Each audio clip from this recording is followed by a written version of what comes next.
এই ফ্রিজে পাতিলেবু দেখলাম না, একটু পাতিলেবুর শরবত বানিয়ে দাও তো, বড্ড গরম পড়েছে। ব্যাস বরমশের অর্ডার আসতেই চলে গেলাম রান্নাঘরে পাতিলেবুর শরবত বানাতে। কিন্তু এই পাতিলেবুর শরবত খেয়ে সেই তৃপ্তিটা আসে না যেই তৃপ্তিটা কলেজের টাইমে রাস্তায় যেতে যেতে পুদিনা পাতার শরবত খেয়ে মনে আসতো। মনে আছে ওই যে বয়স্ক লোকেরা মাটির হাঁড়ি করে নিয়ে যেত পুদিনা পাতার শরবতগুলো? উফ, কি ভালোই না লাগতো, টেস্টই আলাদা। অনেকবার চেষ্টা করেছি কিন্তু সেই টেস্টটা কোনোদিন আসেনি। অবশ্য আজকালকার লোকেরা সেই সব শরবত খায় না, কারণ বলে বড্ড আনহাইজেনিক।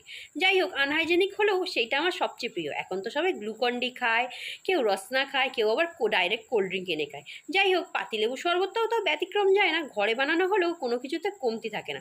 ডাক্তার অনেক সময় বলে গ্লুকন-ডি না পারলে নুন চিনির জল খাও। আর এত গরম পড়েছে, এই গরমে শুধু জল খেতে ভালো লাগে না, তাই বরকে বানিয়ে দিলাম একটু লেবুর শরবত। কিছুই দিইনি, চিনি, বিট নুন আর লেবু চিপে বানিয়ে দিয়েছি, ব্যাস তৈরি হয়ে গেল ঘরোয়া লেবুর শরবত। বাট তোমরা কমেন্টে জানিয়ে দিও তোমাদের কোনটা খেতে সবচেয়ে বেশি ভালো লাগে। কমেন্টের আশায় রইলাম। টাটা।